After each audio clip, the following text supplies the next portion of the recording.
On September 26, 1933, a man named Bob Clayburgh signed the most important piece of paper in the history of American ranching. It was an oil lease. The property in question was 825,000 acres of South Texas, a stretch of land larger than the entire state of Rhode Island, owned by a single family, carrying $3 million in debt and weeks away from forced liquidation. Three of the largest oil companies in the world had already looked at that land and said no. Gulf Oil said no. Shell said no.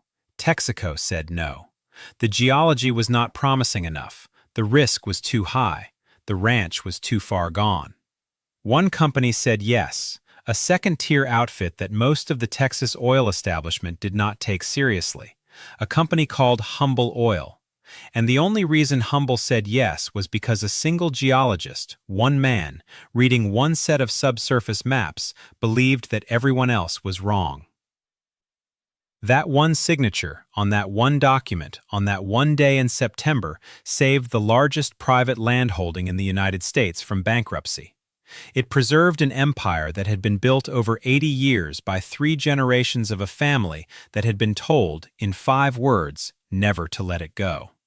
This is the story of King Ranch, the deal that saved it, and the 80 years of decisions that made the deal necessary. The ranch began with a man who had no business being a rancher. Richard King was a steamboat captain on the Rio Grande. His business partner was a man named Mifflin Kennedy, and together they ran cargo up and down the river between the Gulf of Mexico and the Mexican border towns that had multiplied along the riverbank after the Mexican-American War. The steamboat trade was profitable. The river was busy. King had every reason to stay on the water. The Rio Grande in the early 1850s was not a scenic backwater. It was a commercial artery. The Mexican-American War had ended in 1848, and the Treaty of Guadalupe Hidalgo had redrawn the border, placing the river at the center of a new international boundary that neither side had the resources to properly administer. Towns on both banks needed supplies. Military outposts needed provisions.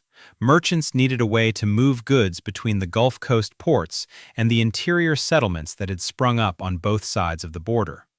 King and Kennedy ran the boats that made that movement possible, and the margins were good enough that most men in their position would have stayed on the water indefinitely. But King understood something about the border that most river merchants did not. The land on both sides of the Rio Grande was wild, ungoverned, and dangerous. Bandits operated freely. Cattle moved across the border in both directions without documentation or consequence. The few authorities who existed had neither the interest nor the manpower to impose order. And in the 1850s, in that kind of territory, the only thing that gave a man control was owning the ground he stood on. The region south of the Nueces River, between San Antonio and the Rio Grande, was known locally as the Wild Horse Desert. The name was not romantic, it was descriptive. The land was flat, dry, covered in dense brush, mesquite, prickly pear, huisache, and thorny scrub that grew shoulder-high in places and made overland travel slow and painful. Summer temperatures reached well above 100 degrees.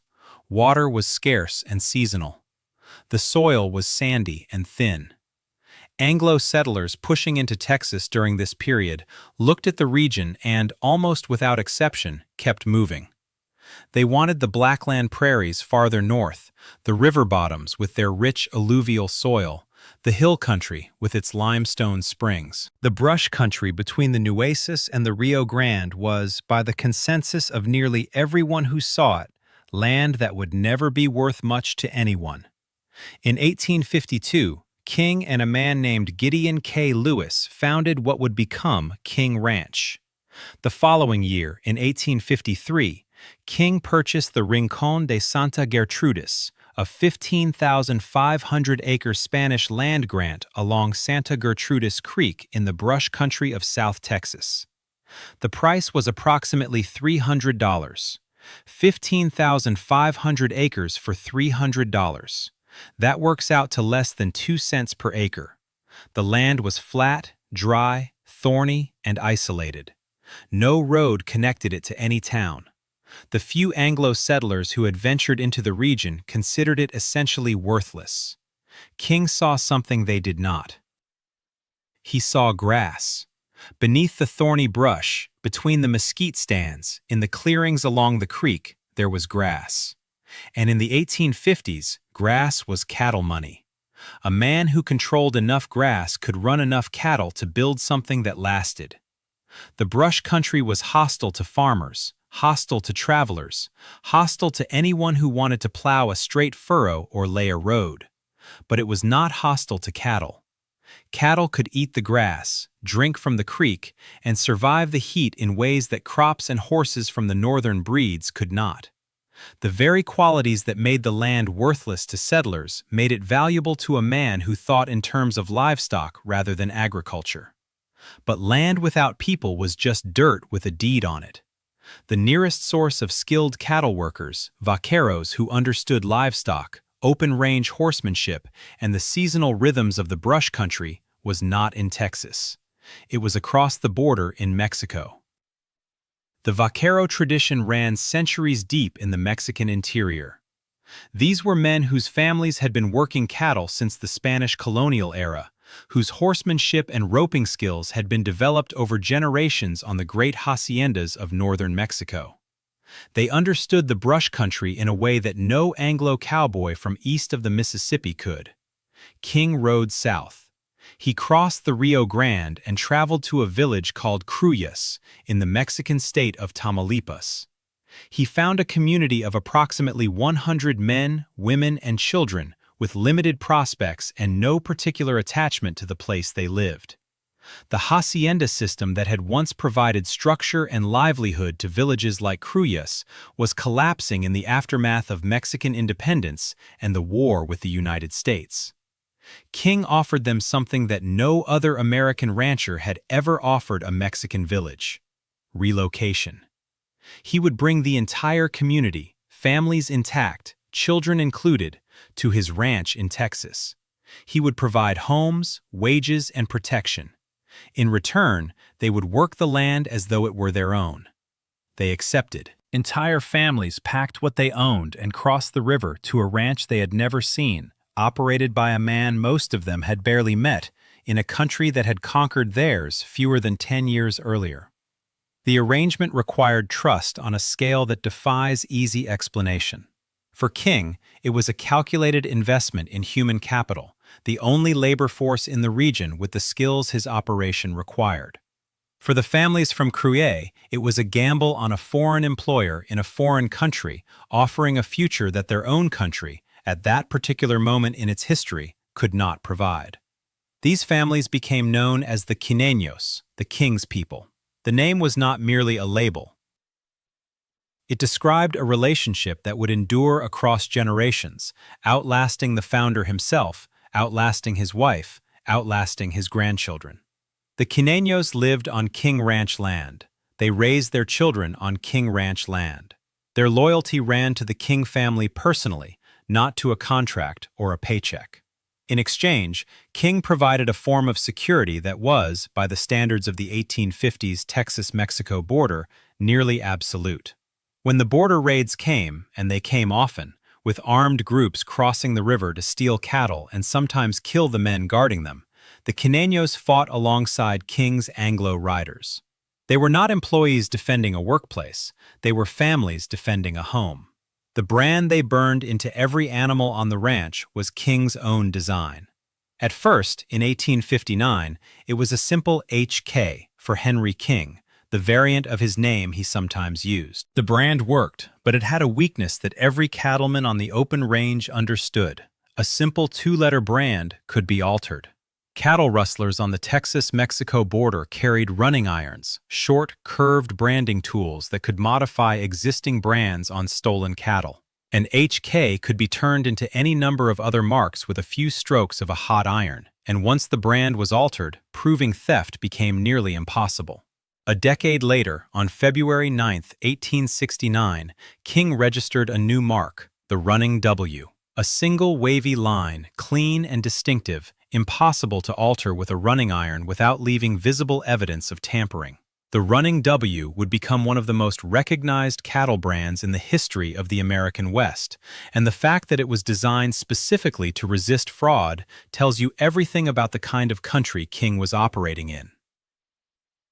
Over the next 3 decades, King made land purchases with a frequency and appetite that bordered on compulsion. He bought parcel after parcel, Spanish land grants, Mexican grants, homesteader claims, anything that bordered his existing holdings. One purchase of 53,000 acres from a Mexican land grant expanded the ranch in a single transaction by an area larger than many entire ranches in other states.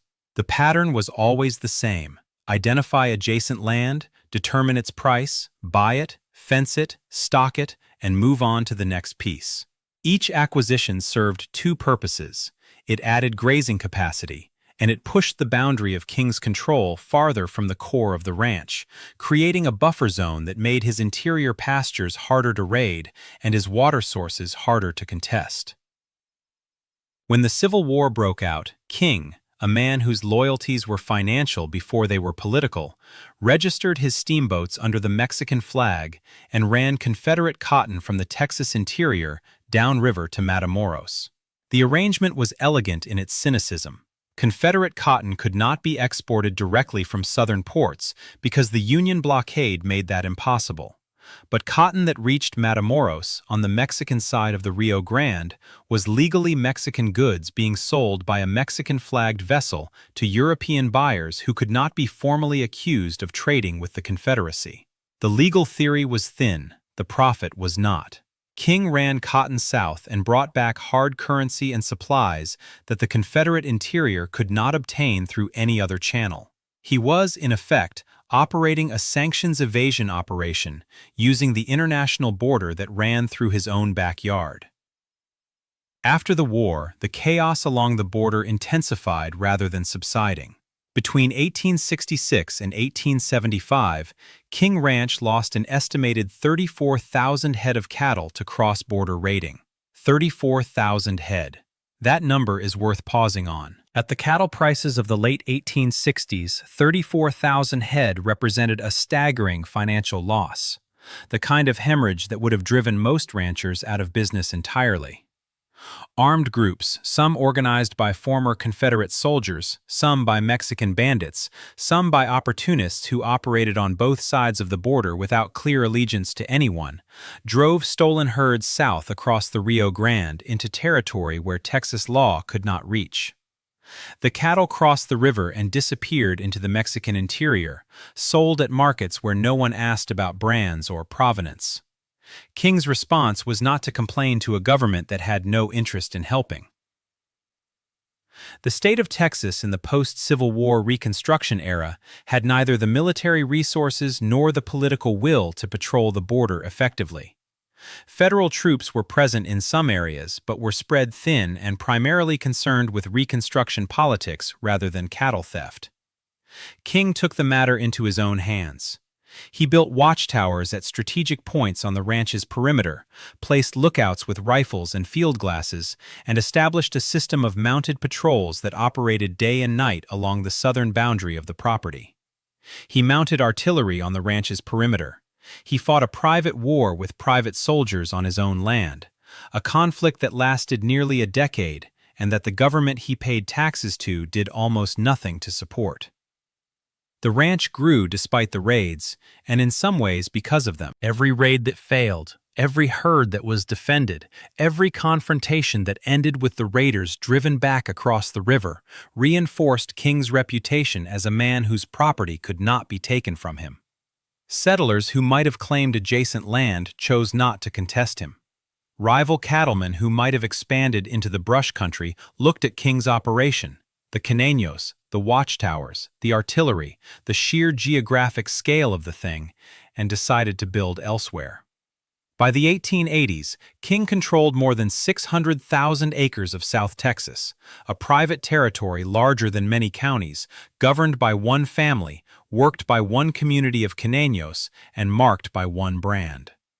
On April 14, 1885, Richard King died of stomach cancer at the Menger Hotel in San Antonio. He was 60 years old. He had started as a steamboat captain on the Rio Grande with no land, no cattle, and no particular reason to believe he could build an empire out of brush country that everyone else had dismissed as worthless. He was leaving behind a ranch that measured 614,000 acres.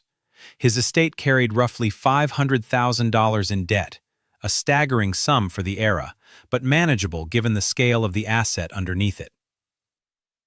His last words to his wife Henrietta were the 5 words that would govern every decision the family made for the next 140 years. Never sell a foot. 5 words. A command so simple that it left no room for interpretation and no exit for the people who inherited it. Never sell. Not sell if you must. Not sell the parts you don't need. Not sell everything except the original grant. Never. A foot. The command was absolute, and the family that received it would spend the next century and a half nearly destroying themselves trying to obey it. It is worth understanding why King said those words, because the command only makes sense in the context of what he had built and how he had built it. King Ranch was not a financial asset in the way that a modern investor would understand the term. It was a territory. It had its own labor force, the Kineños. It had its own infrastructure, the watchtowers, the corrals, the headquarters compound, the network of windmills and stock tanks that King had built to water a herd spread across 600,000 acres. It had its own brand, the Running W. Selling a portion of the ranch would not simply reduce the family's acreage. It would breach the perimeter. It would introduce an outside landowner into the middle of a territory that functioned precisely because no outside landowner had ever been allowed inside it. Every acre King had bought over 3 decades had served the purpose of pushing that perimeter farther out. Selling a foot of it would reverse the logic of the entire project. Henrietta King was 63 years old when her husband died. She was not a rancher. She was the daughter of a Presbyterian minister from Brownsville who had married a steamboat captain and watched him turn empty desert into a feudal estate. Now she was alone with approximately 500,000 acres of South Texas and approximately $500,000 in debt. $1 of debt for every acre of land. The arithmetic was simple. Selling a portion of the ranch would erase the debt instantly. The land had increased enormously in value since King had bought his first 15,500 acres for $300. Even the brush country, still thorny and dry and hostile to farming, was worth far more per acre than it had been 30 years earlier, because the cattle industry had proven that the land could produce revenue if managed correctly. Buyers would appear. The problem would disappear within months. But the command was the command. Never sell a foot. Henrietta found a young lawyer named Robert Justice Kleberg, who had been handling some of the estate's legal affairs. Kleberg was sharp, methodical, and increasingly fascinated by the possibilities of the ranch itself, not just as a cattle operation, but as an enterprise that could be managed, modernized, and diversified in ways that a pure cattleman would never think to attempt. He was also interested in King's youngest daughter, Alice. In 1886, Kleberg married Alice King and moved onto the property. The lawyer became the rancher, the son-in-law became the heir, and the $500,000 debt became his problem to solve without selling any of the land that generated it. Kleberg's management transformed the operation from the inside out. He did not think like a cattleman. He thought like a businessman who happened to own cattle. His first major strategic decision was to lobby the St. Louis, Brownsville, and Mexico Railway to extend its line through King Ranch property. The railroad companies in late 19th century Texas were aggressive about expansion, but they needed land grants and right-of-way agreements to justify extending their lines into sparsely populated territory. Kleberg offered both. The railroad agreed. The result was the founding of Kingsville, Texas in 1904, a town that existed because Kleberg put it there, on King Ranch land, along a rail line he had personally lobbied into existence. Kingsville gave King Ranch something it had never had in the half-century since Richard King bought his first Spanish land grant: direct rail access to the northern cattle markets. Before the railroad, getting cattle from the brush country of South Texas to the stockyards in Kansas City or Chicago required long, expensive trail drives that consumed weeks of time, wore down the animals, and exposed them to disease, theft, and weight loss along the route. With Kingsville on the rail line, King Ranch cattle could be loaded onto stock cars within the boundaries of the ranch itself and shipped directly to market. The town also generated lease income from businesses that set up along the rail line, while property taxes remained manageable because the King family controlled the surrounding land and could influence the local assessment process. It was infrastructure as strategy, a move that no pure cattleman of the era would have conceived, executed by a lawyer who had married into the family and reimagined the ranch as something more than a collection of pastures. Under Kleberg's direction, King Ranch also began one of the most ambitious agricultural experiments in American history. The problem was simple to state and had resisted solution for decades. The cattle breeds that thrived in South Texas heat were not the breeds that fetched top prices at market, and the breeds that fetched top prices at market could not survive South Texas heat. The ranch's scientists, and by the early 1900s, King Ranch employed scientists, a fact that would have bewildered the founder, began crossbreeding Brahman cattle, which had evolved in tropical India and thrived in the brutal South Texas climate, but produced tough, lean, and generally unmarketable beef, with shorthorn cattle, which produced excellent, well-marbled beef that buyers in Chicago and Kansas City would pay premium prices for, but which wilted, sickened, and often died in the 100-degree summers of the brush country. The crossbreeding program ran for decades. It was not a casual experiment. It was a systematic, multi-generational breeding project that required maintaining detailed bloodline records, culling animals that did not meet the emerging standard, and accepting failure after failure as crossbred calves showed one desirable trait but not the other. The goal was a single animal that could survive 110-degree summers and still bring top dollar at the stockyard. A cow that was as comfortable in the brush country as a Brahmin and as valuable on the block as a shorthorn. They succeeded. The resulting breed was called the Santa Gertrudis, named after the creek where Richard King had bought his first 15,500 acres for $300. The Santa Gertrudis was a deep cherry-red animal, heavier than a Brahmin, more heat-tolerant than a shorthorn, with the loose skin and sweat gland density that allowed it to shed heat in the subtropical climate while carrying the muscle mass and marbling that northern buyers demanded. In 1940, the United States Department of Agriculture officially recognized the Santa Gertrudis as the first American breed of beef cattle. No other ranch in the country had ever produced a recognized breed. King Ranch did it because it had the land, the herd size, the scientific resources, and, most importantly, the generational patience to run a breeding program that took 40 years to bear fruit.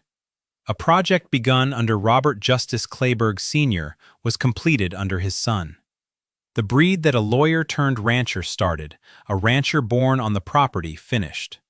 By the 1920s, King Ranch had expanded to its historical maximum, approximately 1.2 million acres, divided into 4 divisions: Santa Gertrudis, Laureles, Norias, and Encino. Each division was essentially a ranch unto itself, large enough to function independently, managed by its own foreman, running its own herds, but all operating under the same brand and the same family. Henrietta King died in 1925 at the age of 92. She had held the line for 40 years. Not a foot was sold. The $500,000 debt that Richard King had left behind was managed through cattle sales, lease income, and the quiet financial discipline of a woman who had been told, in 5 words, what she could never do with the things she had inherited. But Henrietta's death shifted the ranch into the hands of a new generation, Robert Justice Kleberg Jr., known as Bob, who had taken over operational management in 1918. Bob Kleberg was Richard King's great-grandson by marriage. He had grown up on the ranch. He had watched his father restructure the operation from a cattle outfit into a diversified land empire. He had ridden the pastures as a boy and managed them as a young man.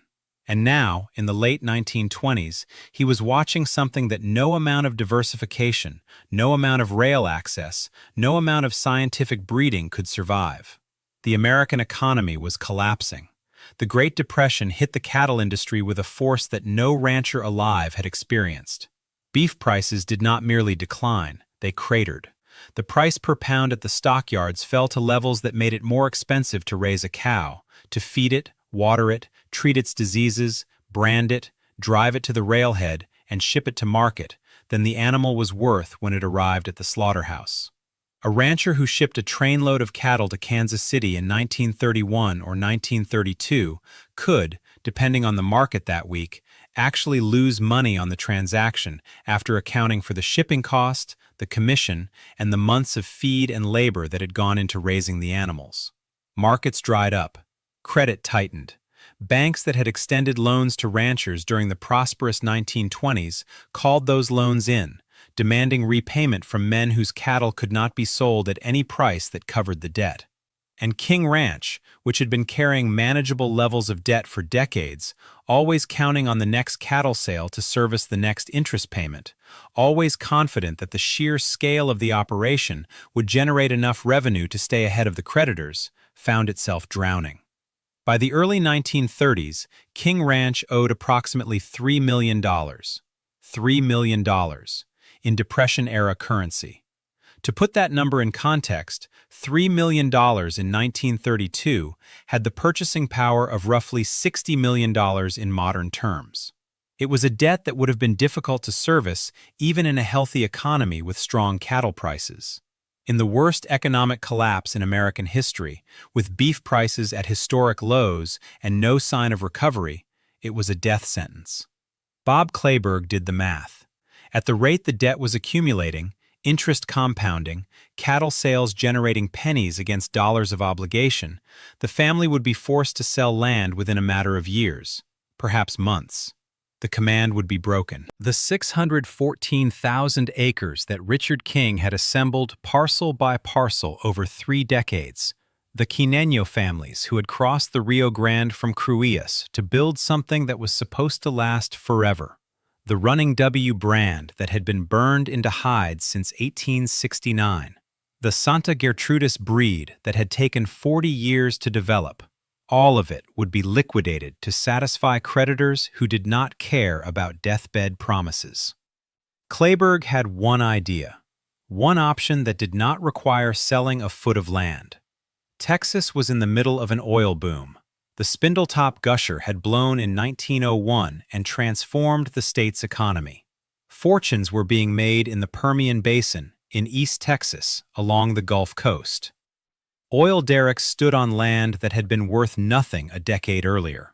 Ranchers who had struggled to make cattle pay were watching their neighbors become millionaires from mineral rights.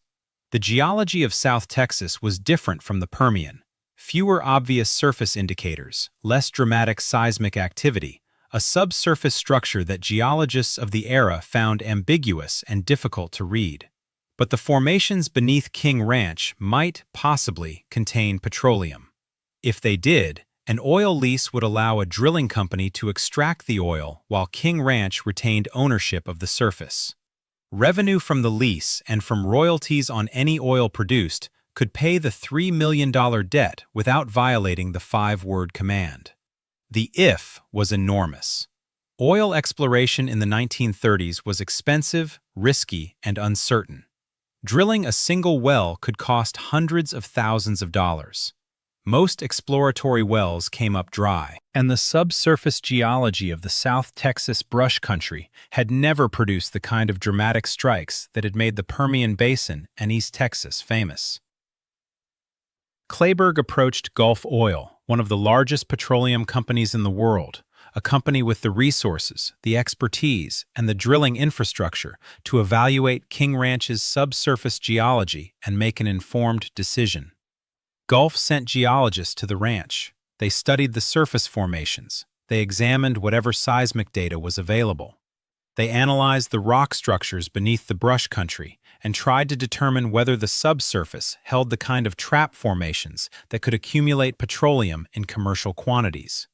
Their conclusion was no. The geology beneath King Ranch did not, in their professional judgment, justify the investment required to drill.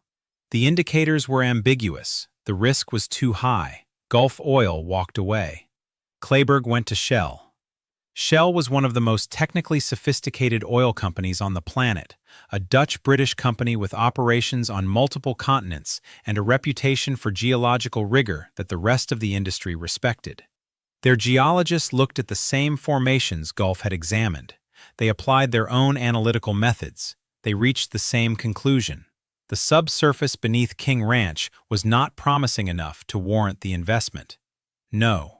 Kleberg went to Texaco. Texaco, a Texas-born oil company, headquartered in the state, familiar with every geological province from the Permian to the Gulf Coast, staffed by geologists who had grown up reading Texas rock formations and who understood the local geology better than any foreign company could.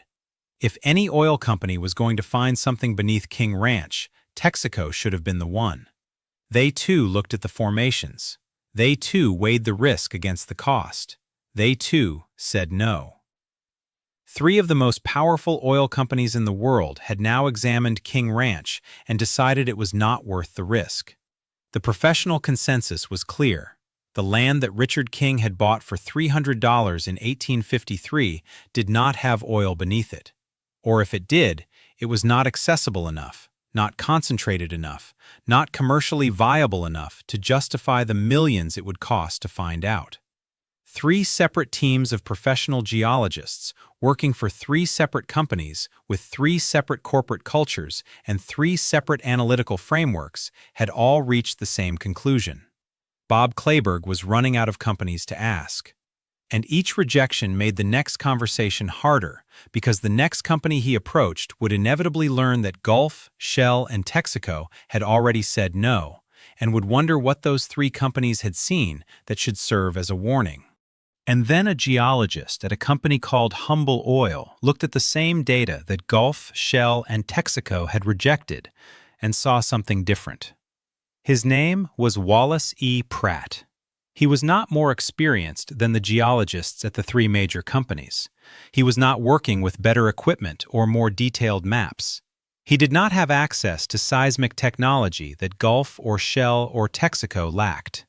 He was looking at the same subsurface structures, the same seismic readings, the same rock formations that 3 teams of professional geologists had already examined and dismissed. But Pratt read the data differently. Where the others saw ambiguity, Pratt saw promise. Where the others saw risk that outweighed reward, Pratt saw indicators that were consistent with petroleum-bearing formations. Formations that might not produce the kind of gusher that made headlines in the Permian, but that could, if the drilling hit the right depth in the right location, produce steady, commercial quantity oil. Pratt took his analysis to Humble's management. Humble Oil was not Gulf or Shell or Texaco. It was a smaller company, a regional outfit based in Houston, a firm that the Texas oil establishment considered capable but not elite. Humble did not have the global reach of Shell or the financial depth of Gulf. What it had was a geologist who believed that everyone else was wrong, and a management team willing to bet on his judgment. Pratt's argument was straightforward. The subsurface structures beneath King Ranch were consistent with petroleum-bearing formations. The 3 major companies had all declined, and Humble could acquire the lease at favorable terms precisely because everyone else had walked away. The risk was real, but the opportunity was equally real, and it existed only because the bigger players had passed. Humble's management agreed. On September 26, 1933, Bob Kleberg Jr. signed an oil and gas lease with Humble Oil and Refining Company. The lease covered the entirety of King Ranch, every acre, every pasture, every division. It was, at the time, described as the largest private oil lease in American history. 825,000 acres signed over to a single drilling company on the strength of one geologist's conviction that 3 larger companies had all been wrong. The terms were straightforward. Humble would bear all drilling costs. King Ranch would retain full ownership of the surface land. Revenue from any oil produced would be shared through royalties. The ranch could continue its cattle operations on the surface, the Santa Gertrudis herds, the Kineños, the Running W brand, all of it, while Humble explored and drilled beneath it. The surface and the subsurface would belong to different entities, serving different purposes, generating different revenues on the same 825,000 acres. The pen touched the paper, the signature dried, and then nothing happened. For 6 years, nothing happened. Humble's drilling crews arrived on King Ranch and began the slow, expensive, unglamorous work of exploratory drilling. They hauled equipment across pastures that had never seen anything larger than a cattle truck. They set up derricks in the brush country, surrounded by mesquite and prickly pear, in heat that drove the drilling crews to work night shifts when the temperature dropped below 100 degrees. They punched holes into the South Texas earth. They hit rock. They hit water. They hit salt. They did not hit oil. Well after well came up dry or showed only traces of petroleum, enough to confirm that hydrocarbons existed somewhere in the formation, enough to keep Wallace Pratt's theory alive, but not enough to produce commercially. Each dry hole cost Humble money. Each month without production meant the lease was a liability on Humble's books rather than an asset. And on the surface, above the dry holes, King Ranch's cattle operation continued to bleed cash as the depression dragged on and beef prices refused to recover. The $3 million debt continued to compound. 6 years is a long time to wait for a bet to pay off. 6 years is long enough for a man to begin wondering whether the geologist who convinced him to sign the lease was wrong, whether Gulf and Shell and Texaco had been right all along, whether the only thing beneath King Ranch was more rock, more water, and more salt. Bob Kleberg had staked the entire future of his family's ranch on Wallace Pratt's conviction that the subsurface formations beneath the brush country contained oil. Every month that passed without a commercial strike made that bet look worse. It was not until 1939, 6 years after the lease was signed, that the first commercially viable well was completed on King Ranch. 6 years of waiting, 6 years of drilling, 6 years of wondering whether Wallace Pratt had been right and Gulf, Shell, and Texaco had been wrong, or whether Humble was throwing good money into bad geology. The 1939 well was encouraging. It produced. It confirmed that Pratt's reading of the subsurface had been correct. There was oil beneath King Ranch, in commercial quantities, in exactly the kind of formations that Pratt had identified and the 3 major companies had dismissed. But a single producing well, however promising, did not transform the economics of the ranch overnight. The revenue from one well against $3 million in accumulated debt was a start, not a solution. The real transformation came later. In 1945, Humble's crews struck the Borregas field. Borregas was not a marginal discovery. It was not a modest deposit that would produce steadily for a few years and then taper off. It was massive. The field produced in quantities that justified every dollar Humble had spent in the preceding 12 years of exploration. Every dry hole, every month of negative returns, every conversation in which Humble's accountants had questioned whether the King Ranch lease was worth maintaining. By 1947, just 2 years after the Borregas discovery, there were 390 producing oil wells operating on King Ranch. 390 wells, spread across the ranch's 4 divisions, each one pumping petroleum out of formations that 3 of the world's largest oil companies had looked at and walked away from. By 1953, that number had risen to 650. 650 producing wells on a single private property. King Ranch went from the edge of bankruptcy to one of the most valuable private properties in the United States. The cattle operation continued. The Santa Gertrudis herds still grazed the pastures. The Kineños still worked the land. The Running W still burned into every calf born on the property.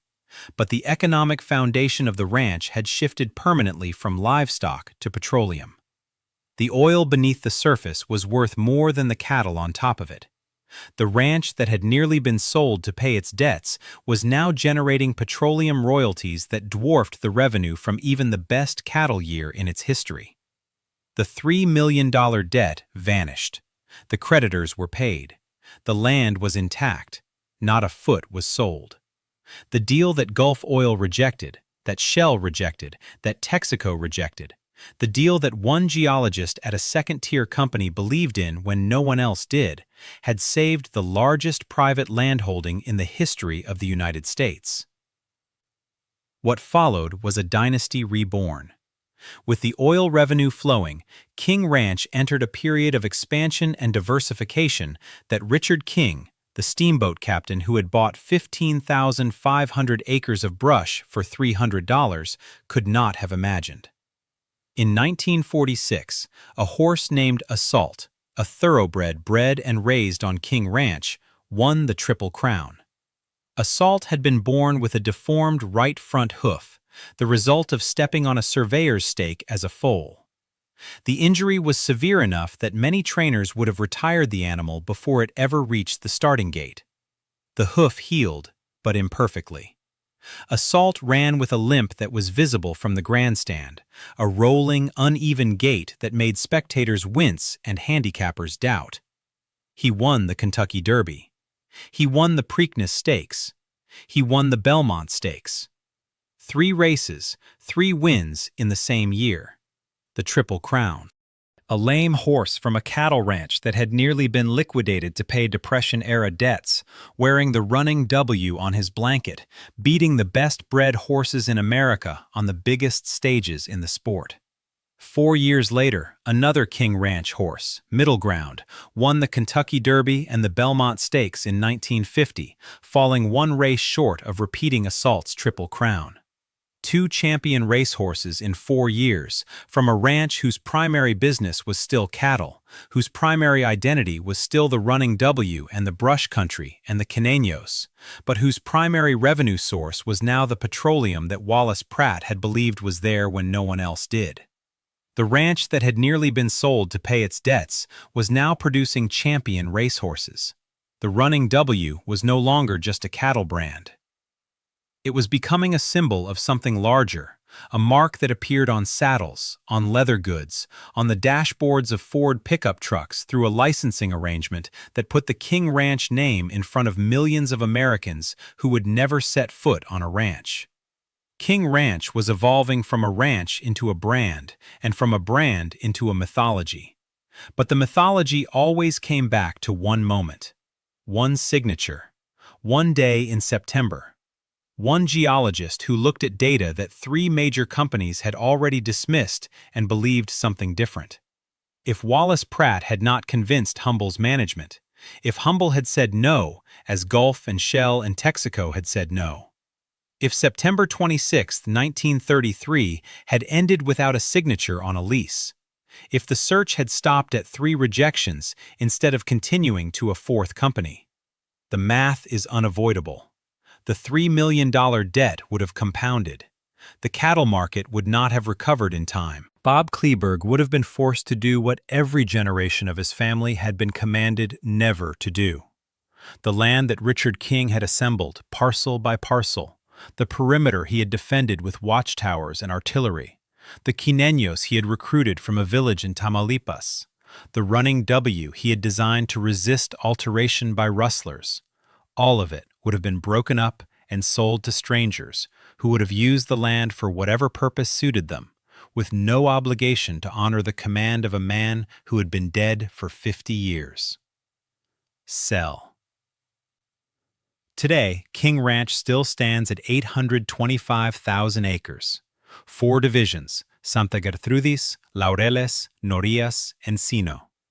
The Kineño families whose ancestors crossed the Rio Grande from Cruillas in the 1850s still live and work in Kingsville, Texas, the town that Robert Justice Kleberg Sr. built around a railroad line he lobbied into existence. The Santa Gertrudis breed, the cherry-red cattle that took 40 years to develop and became the first American breed recognized by the USDA, still grazes the pastures. The Running W, registered on February 9, 1869, designed to resist alteration by rustlers on the open range, still marks every calf born on the property. 173 years after a steamboat captain paid $300 for 15,500 acres of desert that nobody wanted. 141 years after Richard King died in a San Antonio hotel room and told his wife 5 words. And 93 years after one geologist at one oil company looked at one set of maps and said the word that saved everything. Yes. If you watched this far, I would love to hear from you in the comments. Do you think the Kleberg family would have found another way to save the ranch if Umbe had also said no? And if you have not seen it yet, you might want to check out our video on the complete history of every great ranch empire in Texas. It covers King Ranch alongside 3 other dynasties that did not all survive. I will see you in the next one.